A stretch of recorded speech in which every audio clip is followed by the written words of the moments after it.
नमस्कार। मैं प्रमोद पवार। विवेकानंद सांस्कृतिक केंद्र, यंगून, म्यांमार और मेरे फेसबुक के सारे दोस्तों, नमस्कार। आज मुझे भारतीय दूतावास यंगून, म्यांमार के हमारे दोस्त श्रीमती बापट और दूतावास के मुख्य अधिकारी, उन्होंने न्योता दिया बच्चों के लिए कुछ कहानियाँ पढ़ें, इसलिए तो वो पढ़ने मैं जा रहा हूँ। उसके पहले मैं सबका धन्यवाद अदा करता हूँ। मैं पढ़ने वाला हूँ स्टोरियाँ, कथाएँ, किसकी? पंचतंत्र की। तो पंचतंत्र की जो कथाएँ हैं वो रचयिता है उसके पंडित विष्णु शर्मा। 2000 साल पहले ही लिखी हुई ये कथाएं अब तक चल रही है और उतनी ही ताज़ी है। पूरे विश्व में 50 से भी अधिक भाषाओं में इन कथाओं का भाषांतर हो चुका है। पंचतंत्र के इस रचना का इतिहास बड़ा रोचक है। वो थोड़े 5 शब्दों में मैं बता के स्टोरी की ओर जाते हैं, हम कथा सुनेंगे। 2000 साल पहले पूर्व भारत के दक्षिणी हिस्से में मैलारोग्य नामक नगर में राजा अमर शक्ति का शासन था। राजा अमर शक्ति, उसके 3 पुत्र थे जिनका नाम था बहुशक्ति, अग्रशक्ति और अनंत शक्ति। राजा अमर शक्ति उदार प्रशासक, कुशल नीतिज्ञ था, लेकिन उसके तीनों पुत्र मूर्ख थे, अहंकारी निकले।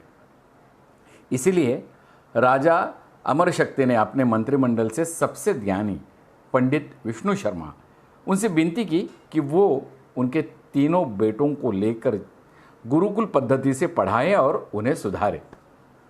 इस काम के लिए अमर शक्ति राजा ने 100 गांव उन्हें इनाम देने का भी ऐलान किया, लेकिन पंडित विष्णु शर्मा ने उसे साफ नकार दिया। उस शिक्षा के दरमियान जिन कथाओं का जन्म हुआ उन्हीं को पंचतंत्र कहते हैं। पंचतंत्र 5 अच्छे मार्ग की छोटी छोटी कहानियाँ। वो 5 हिस्सों में कैसे बांटी है? पहला है मित्र भेद, दोस्ती किससे और क्यों करें। मित्र लाभ, अच्छे दोस्तों से हमें अच्छा ही फायदा होता है, ये बताने वाली कथाएं। संधि विग्रह, कहाँ किस तरीके से बातें करनी चाहिए, उसका फायदा क्या होता है, ये बताने वाली कथाएं। लब्ध प्रणाश, विनाश आने पर, हाँ कुछ दिक्कत आई रही, सुनाई नहीं दे रहा? हेलो,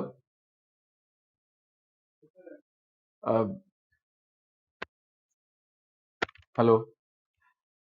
तो ये अपरीक्षित कारक, ये 5वां हिस्सा है, जिसको परखा नहीं उससे व्यवहार नहीं करना, यानी हड़बड़ी में कोई कदम ना उठाना, ये है। थैंक यू सुगंधी। तो ये पंचतंत्र की जो कथाएं हैं उसमें मनोविज्ञान, व्यवहार कैसे करना चाहिए तथा राजकाज के सिद्धांतों से भरी रोचक कहानियां हैं। साथ साथ इससे हमें सीख भी मिलती है और ये सब कथाएं 2000 सालों से चलती आ रही हैं। आजकल हमारे बच्चों के आसपास नाना नानी नहीं रहे, तो चलो आज मैं नाना नानी का जो भूमिका है वो निभाता हूं। मैं नाना बन के आपके घर में आया हूं और सुना रहा हूं पंचतंत्र की कुछ कथाएं इस 40 मिनट के दरमियान। तो पहली कथा है 3 मछली की। एक नदी के किनारे उसी नदी से जुड़ा एक बड़ा जलाशय था। जलाशय में पानी गहरा होता है, इसलिए उसमें कई तथा कई माने मछलियों का जो प्रिय भोजन रहता है ना, जलीय सूक्ष्म पौधे, वो उगते हैं।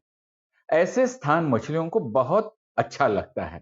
उस जलाशय में एक नदी से बहुत सी मछलियां आके रहती थी। अंडे देने के लिए तो सभी मछलियां उस जलाशय में आती ही थी। वो जलाशय लंबी घास और झाड़ियों द्वारा घिरा होने के कारण आसानी से नजर नहीं आता था। उसी में 3 मछलियों का झुंड रहता था। 3 मछलियां थी उसमें, वो दोस्त थे, लेकिन उनके स्वभाव भिन्न थे। आ, उनके नाम थे अन्ना। एक का नाम था अन्ना, दूसरा का पृथ्वी, और तीसरी का था यद्दी। हम्म तो अन्ना संकट आने के लक्षण मिलते ही संकट टालने का उपाय करने में विश्वास रखती थी। ठीक है। पृथ्वी कहती थी संकट आने पर ही उससे बचने का यत्न करो।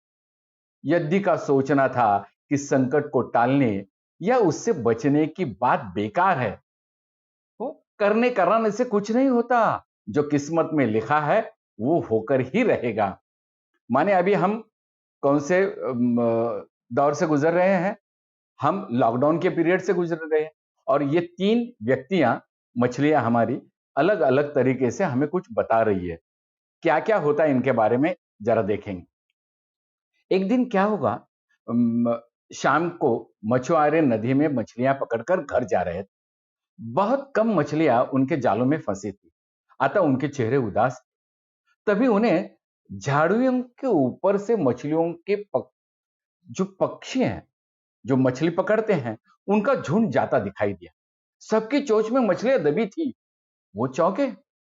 एक ने अनुमान लगाया, दोस्तों, लगता है झाड़ियों के पीछे नदी से जुड़ा जलाशय है जहां इतनी सारी मछलियां पल रही हैं। मछुआरे पुलकित होकर झाड़ियों में से होकर जलाशय के तट पर आ निकले और ललचाई नजर से मछलियों को देखने लगे। एक मछुआरा बोला, आहा हा, इस जलाशय में तो मछलियां भरी पड़ी हैं। आज तक हमें इसका पता ही नहीं लगा। हम्म यहां हमें ढेर सारी मछलियां मिलेगी, दूसरा बोला। तीसरे ने कहा, आज तो शाम घिरने वाली है, कल सुबह ही आकर यहां जाल डाल देंगे। चलो अब निकलते हैं। इस प्रकार मछुआरे दूसरे दिन का कार्यक्रम तय करके चले गए। तीनों मछलियों ने मछुआरों की बात सुन ली थी। अन्ना मछली ने कहा, साथियों, तुमने मछुआरे की बात सुन ली। अब हमारा यहां रहना खतरे से खाली नहीं है। खतरे की सूचना हमें मिल गई। हम समय रहते हैं अपनी जान बचाने का उपाय करना चाहिए। चलो हम निकलते हैं। देखो, मैं तो अभी अभी अभी इस जलाशय को छोड़कर नहर के रास्ते में, वो जो नदी है ना, वहां जा रही हूं। उसके बाद मछुआरे सुबह आएंगे, जाल फेंकेंगे मेरी बला से। तब तक मैं दूर, बहुत दूर अटखेलियां कर रही होंगी। प्रत्यु मछली बोली, तुम्हें जाना है तो जाओ, मैं नहीं आने वाली। अभी खतरा आ गया है, और यहां कहां है जो इतना घबराने की जरूरत है। हाँ, हो सकता है संकट आए ही नहीं। उन मछुआरों का ये आने का कार्यक्रम रद्द भी हो सकता है। हो सकता है रात को उनके जाल के चूहे उतर जाएंगे, और हो सकता है उनके बस्ती में आग भी लग जाए। भूचाल आकर उनके गांव को नष्ट कर सकता है, या रात को मूसलाधार वर्षा आ सकती है, और बाढ़ में उनका गांव बह भी सकता है। इसलिए उनका आना निश्चित नहीं है। जब वो आएंगे तब की सोचेंगे। हो सकता है मैं उनके जाल में ही ना फंसूं। यद्दी, तीसरी मछली जो थी, उसका नाम यद्दी। यद्दी ने अपनी भाग्यवादी बात कही, भागने से कुछ नहीं होने का। मछुआरों को आना है तो वो आएंगे, हमें जाल में फंसना है तो हम फंसेंगे। किस्मत में मरना ही लिखा है तो क्या किया जा सकता है। इस प्रकार अन्ना तो उसी समय वहां से चली गई। प्रत्यु और यद्दी जलाशय में ही रह गई। भोर हुई तो मछुआरे अपने जाल को लेकर आ गए और लगे जलाशय में जाल फेंकने और मछलियां पकड़। प्रत्यु ने संकट को आए देखा तो लगी जान बचाने के उपाय सोचने। उसका दिमाग तेजी से काम करने लगा। आसपास छिपने के लिए कोई खोखली जगह भी नहीं थी। तभी उसे याद आया कि उस जलाशय में काफी दिनों से एक मरे हुए ऊदबिलाव की लाश तैरती रही है। वो उसके बचाव के काम आ सकती है। जल्द ही उसे वो लाश मिल गई। लाश सड़ने लगी थी, प्रत्यु लाश के पेट में घुस गई और सड़ती लाश की सड़ांग अपने ऊपर लपेटकर बाहर निकली। कुछ ही देर में मछुआरे के जाल उनके जाल में वो फंस गई। मछुआरे ने वो जाल खींच लिया, उल्टा कर दिया तो उसमें से पकड़ी हुई मछलियां गिर गई और वो प्रत्यु भी गिर गई। बाकी मछलियां तो तड़पने लगी, पर प्रत्यु ने क्या किया मालूम है? दम साध कर मरी हुई मछली की तरह वहीं पे पड़ी रही।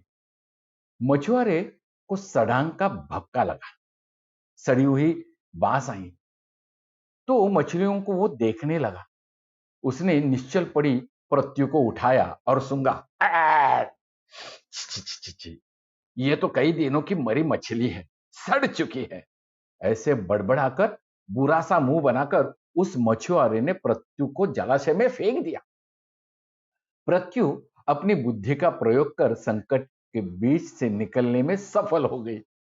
पानी में गिरते ही उसने गोता लगाया और सुरक्षित गहराई में पहुंचकर जान की खैर मनाई। यदि बेचारी यदि वो भी दूसरों जो मछुआरा था उसके जाल में फंस गई थी और एक टोकरे में डाल दी गई थी। भाग्य के भरोसे बैठे रहने वाली यदि वो उसी टोकरी में अन्य मछलियों की तरह तड़प तड़प तड़प कर आखिर में उसे प्राण त्याग देना पड़ा। तो मित्रों, इस कहानी से क्या सीख पा रही है हम? भाग्य भी उन्हीं का साथ देता है जो कर्म में विश्वास रखते हैं और कर्म को प्रधान मानते हैं। भाग्य के भरोसे हाथ पर हाथ रखकर बैठने वाले का विनाश निश्चित है, समझे? अब मुझे बताओ आपको ये कहानी कैसे लगी? हाँ हाँ हाँ, जल्दबाजी मत करना, बहुत सारे लोग सुन रहे हैं, मैं उन्हीं की तरफ देख रहा हूं। धन्यवाद सबको। मैं अब आपको और एक कहानी सुनाने वाला हूं, वो है गजराज और मूषक की। गजराज और मूषक। हम्म।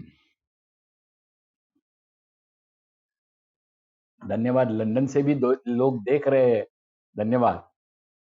तो प्राचीन काल में एक नदी के किनारे बसा नगर का व्यापार केंद्र था। फिर आए उस नगर के बुरे दिन, जब एक वर्ष भारी वर्षा हुई। नदी ने अपना रास्ता ही बदल दिया। लोगों के लिए पानी का पानी न रह गया और देखते देखते नगर वीरान हो गया। अब वो जगह केवल चूहों के लायक रह गई। चारों ओर चूहे ही चूहे नजर आ रहे थे।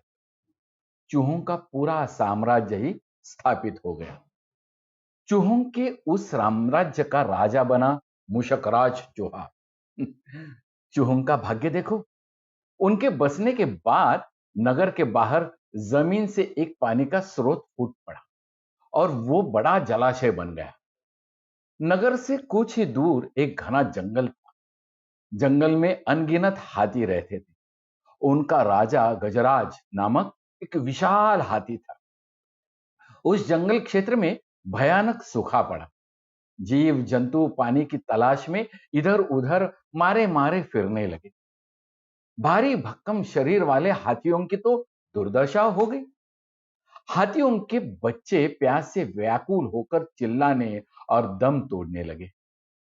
गजराज खुद सूखे की समस्या से चिंतित था और हाथियों का कष्ट जानता था। एक दिन गजराज के मित्र चील ने आकर खबर दी कि खंडहर बने नगर के दूसरी ओर एक जलाशय है। गजराज ने सबको तुरंत ही जलाशय की ओर चलने का आदेश दिया। सैकड़ों हाथी प्यास बुझाने के लिए डोलते डोलते हुए चल पड़े। जलाशय तक पहुंचने के लिए उन्हें खंडहर बने नगर से वो जो बीच का रास्ता निकाला उन्होंने और वहीं से गुजरना पड़ रहा है। हाथियों के हजारों पैर चूहों को रोनते हुए निकल गए।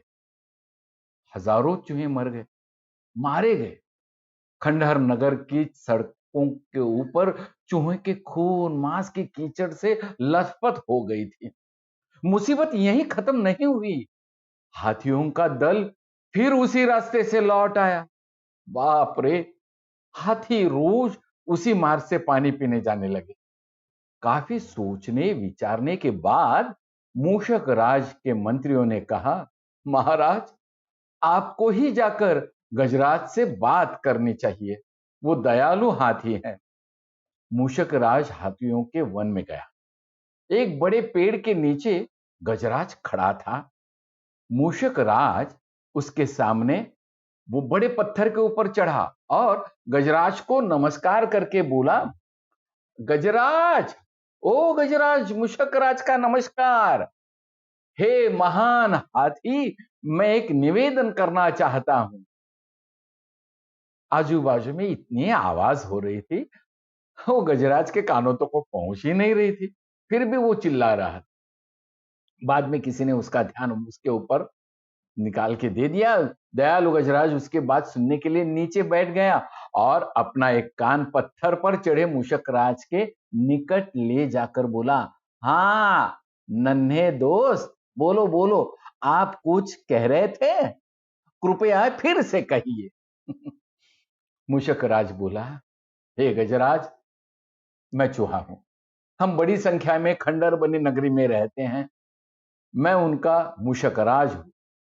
आपके हाथी रोज जलाशय तक जाने के लिए नगरी के बीच के रास्ते से गुजरते हैं। हर बार उनके पैरों तले कुचले जाकर हजारों चूहे मर गए हैं। ये मूषक संहार बंद न हुआ तो हम नष्ट हो जाएंगे। कृपा करें, कृपा करें हम पर। गजराज ने दुख भरे स्वर में कहा, मूषक राज, आपकी बात सुनकर मुझे बहुत शोक हुआ। हमें ज्ञान ही नहीं था कि हम इतना अनर्थ कर रहे हैं। हम नया रास्ता ढूंढ लेंगे, ठीक है? मूषक राज कृतज्ञता से भरे स्वर में बोला, गजराज, आप मुझ जैसे छोटे जीव की बात ध्यान से सुनी, इसलिए आपका मैं धन्यवाद करता हूं। गजराज, कभी हमारी जरूरत पड़े तो याद जरूर कीजिए। मैं चलता हूं। और वो छोटा सा जीव वहां से निकल गया। गजराज ने सोचा कि ये नन्हा जीव हमारे किसी काम का क्या आएगा, सो उसने केवल मुस्कुराकर मूषक राज को विदा किया। कुछ दिन बाद पड़ोसी देश के राजा ने सेना को मजबूत बनाने के लिए उसमें हाथी शामिल करने का निर्णय लिया। राजा के लोग हाथी पकड़ने आए। जंगल में आकर वे चुपचाप कई प्रकार के जाल बिछाकर चले जाते हैं। सैकड़ों हाथी पकड़ के लेके गए। एक रात हाथियों के पकड़े जाने से चिंतित गजराज जंगल में घूम रहे थे कि उनका पैर सूखी पत्तियों के नीचे छल से दबाकर रखे रस्सी से फंदे में फंस गया। ऐसे ही गजराज ने पैर आगे बढ़ाया, रस्सा कस गया। रस्से का दूसरा सिरा एक पेड़ के मोटे तने से मजबूती से बंधा हुआ था। गजराज चिंधाड़ने लगा। उसने अपने सेवकों को पुकारा, लेकिन कोई नहीं आया। कौन फंदे में फंसे हाथी के निकट जाएगा? एक युवा जंगली भैंसा गजराज का बहुत आदर करता था। जब वो भैंसा छोटा था, एक बार एक गड्ढे में वो जा गिरा था। उसकी चिल्लाहट सुनकर गजराज ने उसकी जान बचाई थी। चिंधाड़ सुनकर वो दौड़ा और फंदे में फंसे गजराज के पास पहुंचा। गजराज की हालत देख उसे बहुत धक्का लगा। उसने क्या किया? वो चीखा, ये कैसा अन्याय है? गजराज, बताइए, क्या करूं मैं आपको छुड़ाने के लिए अपनी जान भी दे सकता हूं। बताओ, क्या करूं? गजराज बोले, बेटा, एक काम करना, तुम बस दौड़कर खंडर नगरी जाओ और चूहों के राजा जो है मूषक राजा, उसको सारी हालत बता दो मेरी। उससे कहना कि मेरी सारी आस टूटी चुकी हुए, तुम आओ और मुझे मदद करो। भैंसा अपनी पूरी शक्ति से दौड़ा दौड़ा मूषक राज के पास गया और सारी बात बताई। मूषक राज तुरंत अपने 50 सैनिकों के साथ दौड़ने लगा। तो भैंसों ने कहा, अरे ऐसे जाओगे तो कितना टाइम लगेगा, तुम एक काम करो, मेरे पीठ के ऊपर बैठो, मैं सबको साथ में लेके जाता हूं। तो 50 वो जो चूहे थे भैंस के पीठ पर बैठे और वो शीघ्र ही गजराज के पास पहुंचे। चूहे भैंस की पीठ पर कूद कूद कर फंदे की रस्सी कुतरने लगे। कुछ ही देर में फंदे की रस्सी कट गई और गजराज आजाद हो गए। जब उन्होंने सोचा था कि ये छोटा सा जीव हमें किस तरह से मदद करने वाला है, लेकिन आज उसका फल मिला। तो इस कथा से हमें क्या सीख मिलती है दोस्तों? आपसी सद्भाव और प्रेम सदा एक दूसरे के कष्टों को हर लेते हैं, है ना?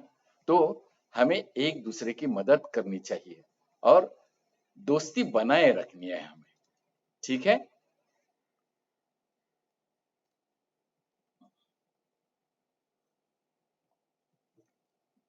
अब हम तीसरा जो पड़ाव है जिसमें हम संधि विग्रह कहते हैं, उन्होंने लिखा हुआ, तो उस पे जाते हैं और वहां एक कथा है कव्वे और उल्लू के बैर की कथा जो सालों से चलती आ रही है।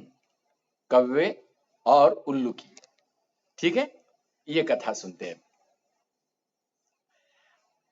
एक बार हंस, तोता, बगुला, कोयल, चातक, कबूतर, उल्लू आदि सब पक्षियों ने सभा करके एक सलाह की कि उनका राजा वैनतेय केवल वासुदेव की भक्ति में लगा रहता है, व्याधों से उनकी रक्षा का कोई उपाय नहीं करता, इसलिए पक्षियों का कोई अन्य राजा चुन लिया जाए। कई दिनों की बैठक के बाद सबने एक सम्मति से सर्वांग सुंदर उल्लू को राजा चुना। अब उल्लू राजा बन गया, तो राजा बनने के बाद उसका अभिषेक होना जरूरी है, तो अभिषेक की तैयारियां होने लगी। विविध तीर्थों से पवित्र जल मंगाया गया, सिंहासन पर रतन जड़े गए, स्वर्ण घट भरे गए, मंगल पाठ शुरू हो गया, ब्राह्मणों ने वेद पाठ शुरू कर दिया, नर्तकियों ने नृत्य की तैयारी की थी। उलूक राज राज्य सिंहासन पर बैठने ही वाले थे कि कहीं से एक कौवा आ गया। कौवे ने सोचा, ये समारोह कैसा, ये उत्सव किस लिए है? पक्षियों ने भी कौवे को देखा तो आश्चर्य में पड़ गए। इसे तो हमने न्योता नहीं दिया था, इसे बुलाया नहीं था, फिर भी चलो ठीक है, आया है तो आने दो उसे। उन्होंने सुन के रखा था सभी पंछियों ने कि कौवा सबसे चतुर कूट राजनीतिज्ञ पक्षी है, इसलिए उससे मंत्रणा करने के लिए सब पक्षी उसके चारों ओर इकट्ठे हो गए, ठीक है? उल्लूक राज के राज्याभिषेक की बात सुनकर कौवे ने हंसते हुए कहा, इनका राज्याभिषेक करना है, ये उल्लू का। उल्लू का राज्याभिषेक कैसे करे? अरे ये चुनाव ठीक नहीं हुआ है। कौवा हंसते हंसते अब बोलते ही जा रहा है। मोर, हंस, कोयल, सारस, चक्रवात, शुक आदि सुंदर पक्षियों के रहते दीवांध उल्लू उसकी ओर देखो तो सही, टेढ़ी नाक वाले अप्रियदर्शी पक्षी को राजा बनाना उचित नहीं है। सब अपनी तरफ देख रहे एक दूसरे की ओर, लेकिन वो कौवा बोलते ही गया, वो स्वभाव से रौद्र है और कटुभाषी है, फिर अभी तो वैनतेय राजा बैठा है, एक राजा के रहते दूसरे को राजासन देना विनाशक है। पृथ्वी पर एक ही सूर्य होता है, वही अपनी आभा से सारे संसार को प्रकाशित कर देता है। एक से अधिक सूर्य होने पर प्रलय हो जाएगी, प्रलय में बहुत से सूर्य निकल जाते हैं, उनसे संसार में विपत्ति ही आती है, कल्याण नहीं होता है। राजा एक ही होता है, काव काव, राजा एक ही होता है, उसके नाम कीर्तन से ही काम बन जाते हैं, काव काव काव बोलते हैं।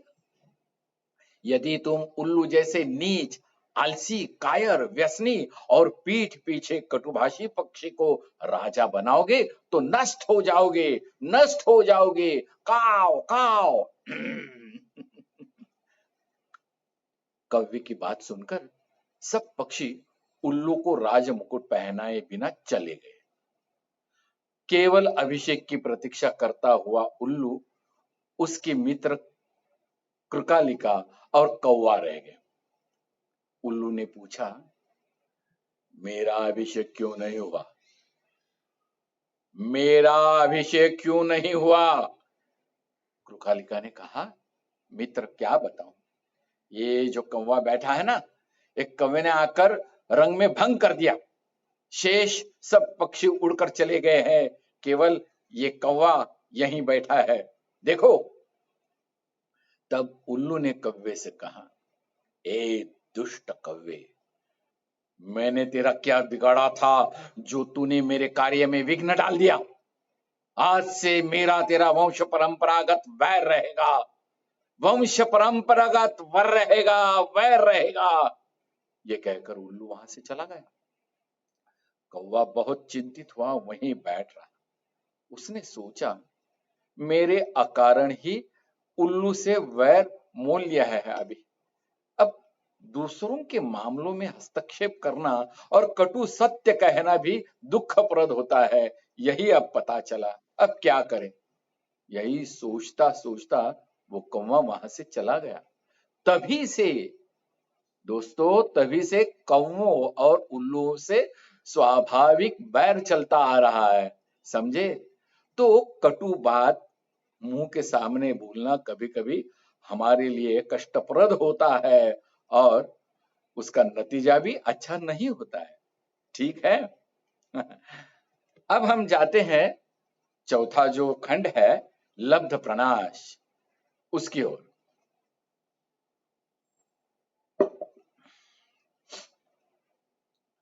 यह है कथा लालची नागदेव और मेंढकों का राजा उनकी। देखिए, एक कुएं में बहुत से मेंढक रहते थे। उनके राजा का नाम था गंगदत्त। गंगदत्त बहुत झगड़ालू स्वभाव का था। आसपास दो तीन और भी कुएं थे, उनमें भी मेंढक रहते थे। हर कुएं में मेंढकों का अपना राजा था। हर राजा किसी न किसी बात पर गंगदत्त से झगड़ा करते ही रहता था। सबसे अहम बात यह है कि गंगदत्त का सबसे झगड़ा होते रहता था। वो अपनी मूर्खता से कोई गलत काम करने लगता और बुद्धिमान मेंढक रोकने की कोशिश करता, तो मौका मिलते ही अपने पाले गुंडों जो है, तो वो गुंडों को बोलता था, मेंढकों से बोलता था, जाओ पिटाओ। कुएं के मेंढकों में भीतर गंगदत्त के प्रति रोष बढ़ता जा रहा था। घर में भी झगड़ों से चैन न था। अपने हर मुसीबत के लिए दोष देता था। एक दिन गंगदत्त का पड़ोसी मेंढक राजा से खूब झगड़ा हुआ। उसका खूब तू तू मैं हुई। गंगदत्त ने अपने कुएं में आकर बताया कि पड़ोसी राजा ने उसका अपमान किया है। अपमान का बदला लेने के लिए उसने अपने मेंढकों को आदेश दिया कि पड़ोसी कुएं पर हमला करे। सब जानते थे कि झगड़ा गंगदत्त ने ही शुरू किया होगा, तो गंगदत्त का सुने या अपने खुद की सुने? कुछ सयाने मेंढकों तथा बुद्धिमानों ने एकजुट होकर एक स्वर में कहा, राजन, पड़ोसी कुएं में हमसे दुगने मेंढक हैं। वे स्वस्थ और हमसे अधिक ताकतवर हैं। हम ये लड़ाई नहीं लड़ेंगे। गंगदत्त सन्न रह गया और बुरी तरह तिलमिला गया।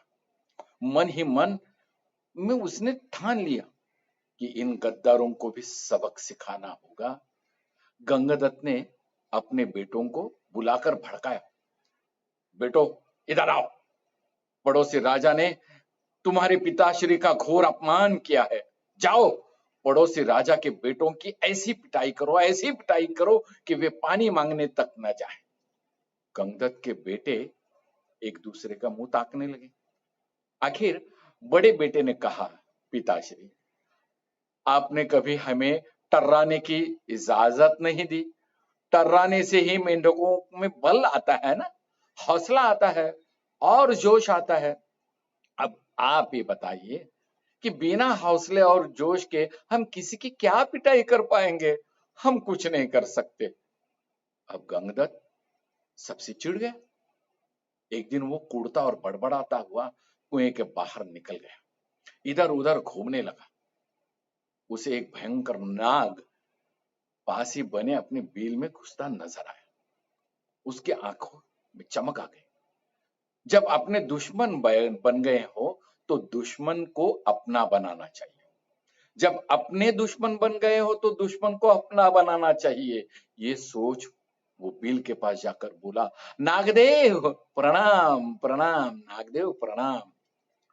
नागदेव फुफकारा, "प्स्स, अरे मेंढक, मैं तुम्हारा बैरी हूं, तुम्हें खा जाता हूं, और तुम तो मेरे बिल के आगे आकर मुझे ये आवाज दे रहे हो, क्या है?"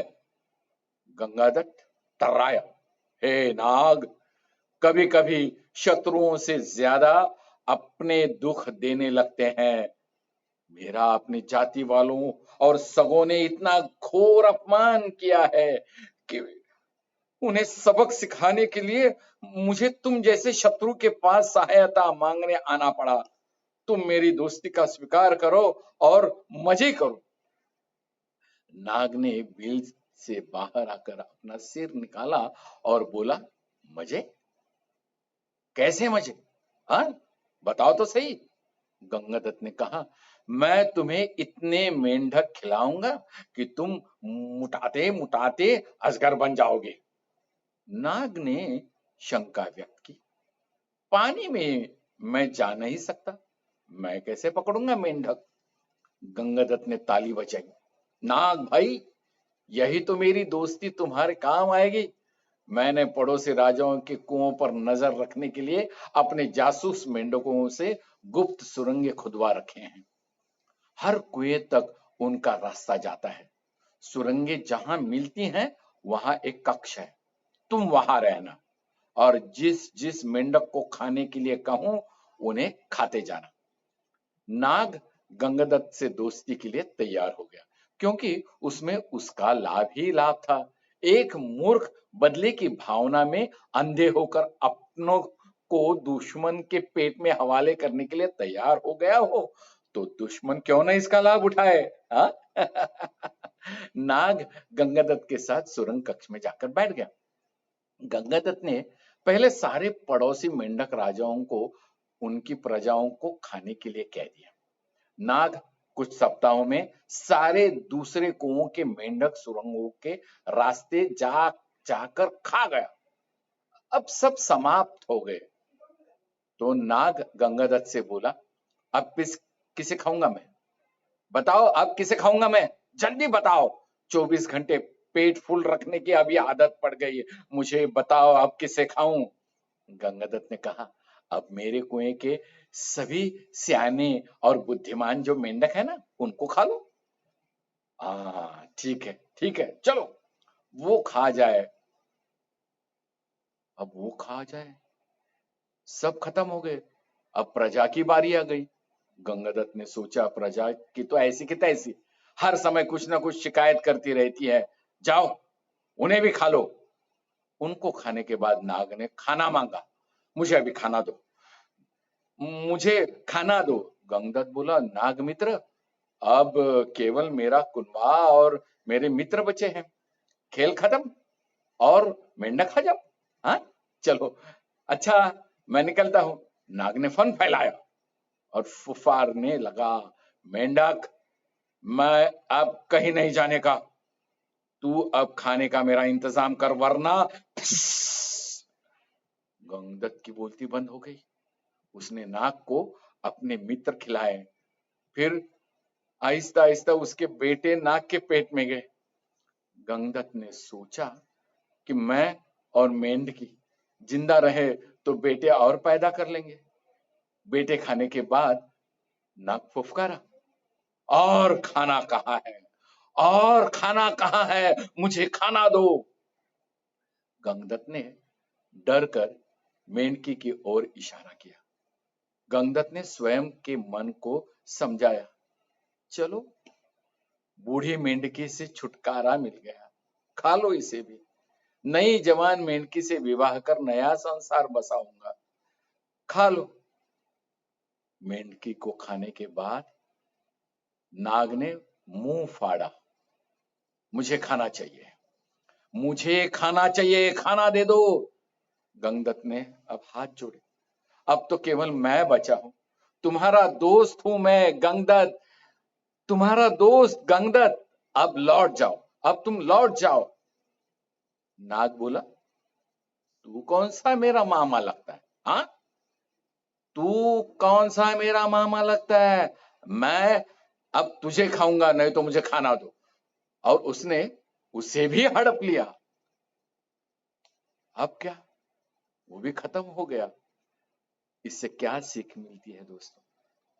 अपनों से बदला लेने के लिए जो शत्रु का साथ देता है उसका अंत निश्चित है, और उसी शत्रु से होता है, ध्यान में रखना।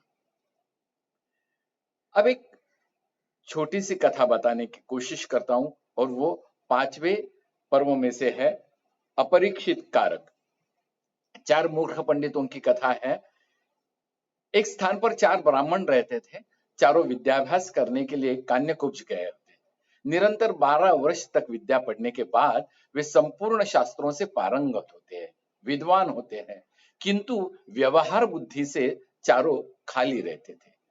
विद्याभ्यास के बाद चारों स्वदेश जाने के लिए लौट पड़ते हैं। कुछ देर चलने के बाद दो रास्ता ऐसे आता है, वो वहां पे 2 रास्ते आते हैं, रास्ता फटता है। किस मार्ग से जाने चाहिए इसका कोई निश्चय करने के लिए अब वो वहीं पे बैठ जाते हैं। इसी समय वहां से एक मृत वैश्य बालक की अर्थी निकली होती है। वो अर्थी के साथ बहुत से महाजन भी रहते हैं। तो महाजन जा रहे थे, तो महाजन नाम से वो सिर्फ पढ़े पढ़े हुए थे, उनको व्यवहार ज्ञान नहीं था। तो वो मूर्ख पंडित कैसे होते वो थे। तो उनके याद में कुछ आ गया।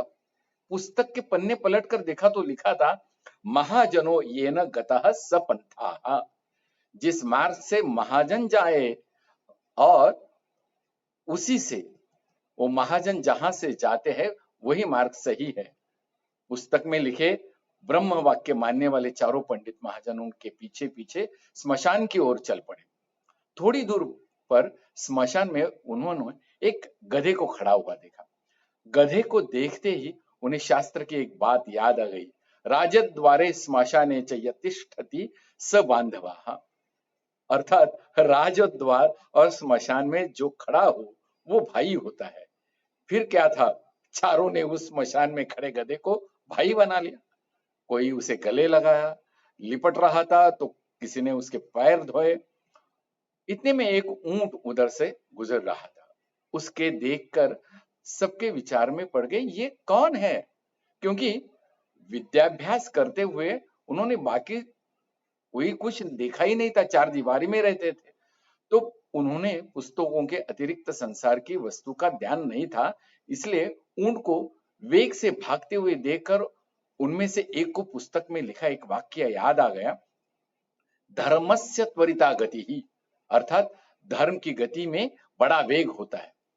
उन्हें निश्चय हो गया कि विवेक से जाने वाली इस वस्तु अवश्य धर्म है। उसी समय उनमें से एक को याद आया, इष्टम धर्मेण योजयेत।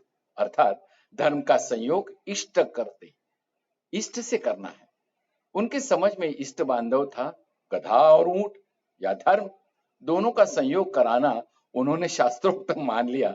बस खींच खांच कर उन्होंने ऊंट के गले में गधा बांध दिया। वो गधा एक धोबी का था। उसे पता लगा तो वो भागा हुआ आया। उसने अपनी ओर आता देखकर चारों शास्त्र पारंगत पंडित वहां से भाग खड़े हुए। थोड़ी दूर पर एक नदी थी। नदी में पलाश का एक पत्ता तैरता हुआ आ रहा था। उसे देखते ही उनमें से एक को याद आ गया, आगमिष्यति यत्पत्रम तद्मास तत्स्मांतार ये यशति। अर्थात जो पत्ता तैरता हुआ आएगा वही हमारा उद्धार करेगा। उद्धार की इच्छा से वो मूर्ख पंडित पत्ते पर लेट गया। पत्ता पानी में डूब गया और वो भी डूबने लगा। तो केवल उसकी शिक्षा पानी से बाहर रह गई। इसी तरह बहते बहते जब वो दूसरे मूर्ख पंडित के पास पहुंचा तो उसे एक और शास्त्रोक्त वाक्य याद आ गया, सर्वनाशे समुत्पन्ने अर्धम त्यज्यति पंडिताः। अर्थात संपूर्ण का नाश होते देखकर आधे को बचा ले और आधे का त्याग कर दे। जो ये याद आते ही उसने बहुत बहते हुए पूरे आदमी का आधा भाग बचाने के लिए उसकी शिखा पकड़कर गर्दन काट दी और उसके हाथ में केवल सिर का हिस्सा आ गया, देह पानी में बह गया। उन चारों के अब 3 रह गए। गांव पहुंचने पर तीनों को अलग अलग घरों में ठहराया गया। वहां उन्हें जब भोजन दिया गया तो एक ने सेमियों को देखकर ये कहकर छोड़ दिया, दीर्घ सूत्री विनश्यति, अर्थात दीर्घ तंतु वाली वस्तु नष्ट हो जाती है, तो उसने वो खाना छोड़ दिया। दूसरे को रोटियां दी गई तो उसे याद आ गया, अति विस्तार विस्तीर्णम तद भवेन्न चिरायुषम, अर्थात बहुत फैली हुई वस्तु आयु को घटाती है। तीसरे को छिद्र वाली वटिका दी गई तो उसे याद आ गया, छिद्रेष्वन्नर्था बहुली भवंती, अर्थात छिद्र वाली वस्तु में बहुत अनर्थ होते हैं। परिणाम क्या हुआ कि तीनों की जग हसाई हुई और तीनों भूखे ही भूखे रह गए। तो सिर्फ पुस्तकी पांडित्य से कुछ फायदा नहीं है दोस्तों, हमें उस पांडित्य का उपयोग व्यवहार में लाने के लिए व्यावहारिकता भी बहुत जरूरी होती है और यही सीख मिलती है। पुस्तकी ज्ञान से भी हमें व्यवहार ज्ञान ज्यादा होना चाहिए, यही हमें सीख मिलती है। तो दोस्तों, इन कहानियों के बाद मैं अभी विराम लेता हूं और दूसरे माने आने वाले रविचर को हमें मिलना है और तब हम स्वतंत्रता की अग्निशिखाएं, इसमें से 3 वीरांगना की कहानी सुनेंगे। बहुत रोचक है। स्वातंत्र्य प्राप्ति के लिए वीरांगना का योगदान क्या था यह हमें पता चला, तो वो मैं आपको बताने वाला हूं अग्निशिखा से। धन्यवाद।